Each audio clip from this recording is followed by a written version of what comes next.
भगवान ने कहा भोजन दो परिस्थिति में ही होता है, तो ना तुम्हारे अंदर भाव है और ना हमारे अंदर भूखे है। भाव का भूखा हूँ मैं, भाव ही एक सार है, भाव से जो मुझको भजता है, भव से बेड़ा पार है। भगवान ने कहा दुर्योधन, हमारा तो निमंत्रण विदुर काका जी के यहाँ है। विदुर जी ने कब निमंत्रण दे दिया? तो कहा विदुर जी ने निमंत्रण मुझे पहले ही दे दिया था, रास्ते में मिले थे। जबकि विदुर जी कहीं नहीं मिले। विदुर जी मन ही मन सोच रहे, मैंने निमंत्रण दिया नहीं तो फिर कन्हैया क्यों कह रहे हैं? झूठ ही कह रहे हैं कन्हैया। विदुर जी ने कन्हैया को यूने की लेके घर गए हैं, विदुर जी तो बाजार की तरफ चले गए। बोलो राधे राधे। क्यों?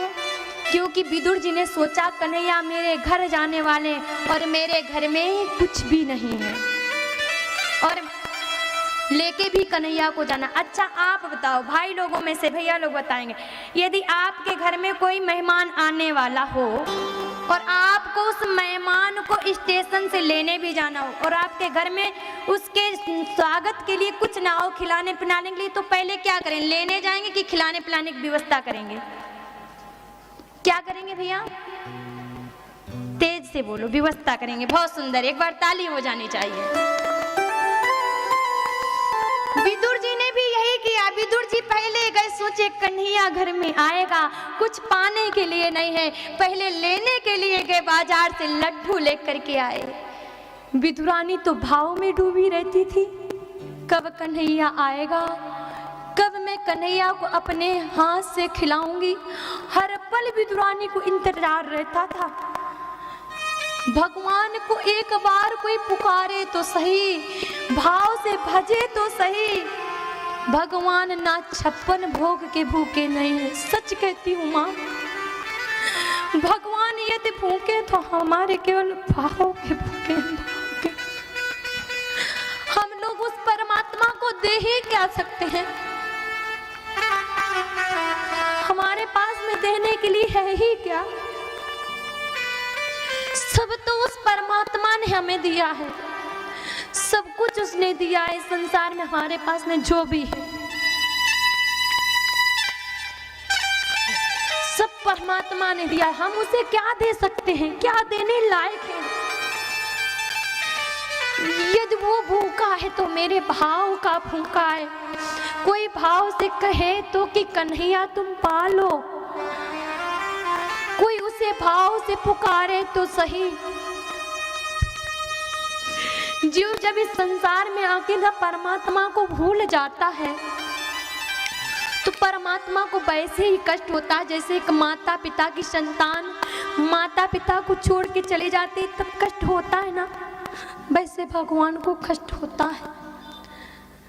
हम क्या देने योग्य लायक हैं भगवान को? भगवान पहुंचते हैं विदुरानी के भाव से। विदुर जी के अंदर ये भाव नहीं है, विदुरानी के भाव से भगवान पहुंच गए। विदुरानी स्नान कर रही है, कन्हैया कब आओगे, कन्हैया कब आओगे? भगवान पहुंचते हैं, दरवाजे खटखटाते, काकी काकी मैं आ गया हूँ।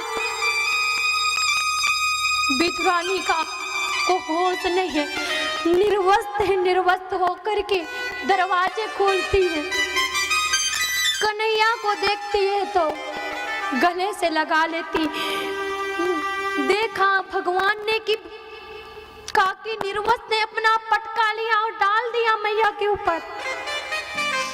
जब भाव में भक्त डूब जाता तो उसे ज्ञान नहीं रहता है कौन स्त्री है कौन पुरुष है,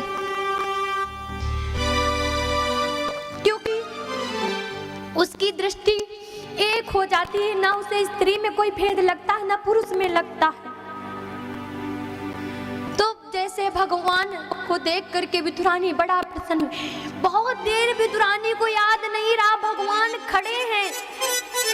बहुत देर बाद याद आया तो विदुरानी बैठने के लिए पट्टे लेकर के आई। पट्टा आपके यहाँ क्या बोलते नहीं मालूम मुझे, लेकर के आई तो वो भी उल्टा डाल दिया।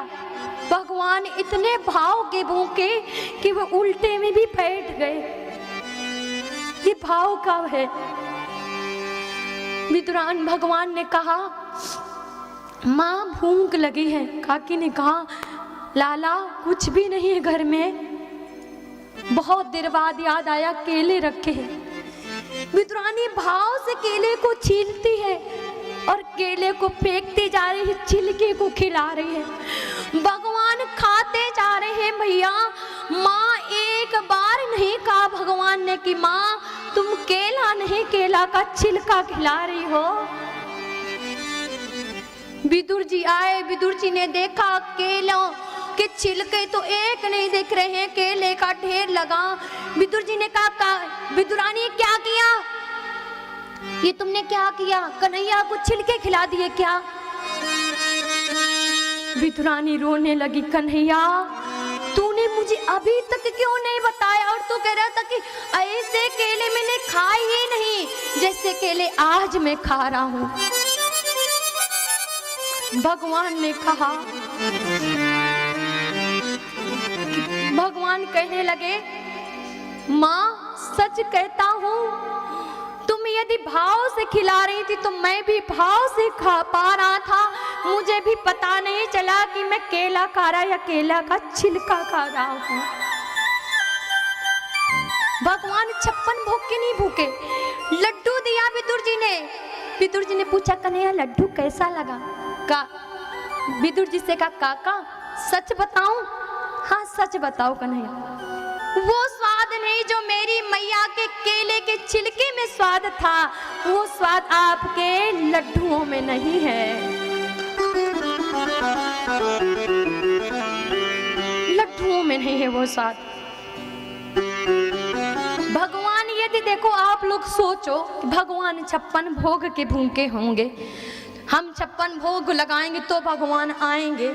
यदि भगवान 56 भोग के भूखे होते तो क्या दुर्योधन के यहाँ से त्याग करके विदुर जी के यहाँ आते? नहीं आते। प्रसंग किसी दिन अगर टाइम मिलेगा तो सुनाएंगे। मनु जी महाराज ने 36,000 वर्ष तक तपस्या की। मनु जी को अपने पुरुषार्थ का बल था कि मैं पुरुष हूं, मैं सब कुछ कर सकता हूं। तो 36,000 वर्ष बाद भगवान मिले। उन्हीं के पौत्र हैं।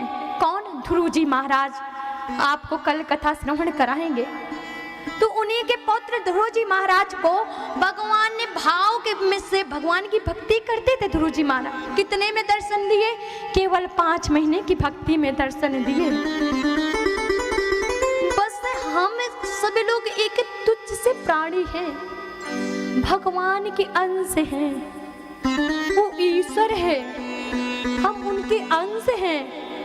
बस हम उनको प्रेम से भज लें, प्रेम से नाम ले लें। बस कैसे भी नाम ले, चाहे जागते ले चाहे सोते ले। नाम जपते चलो काम करते चलो।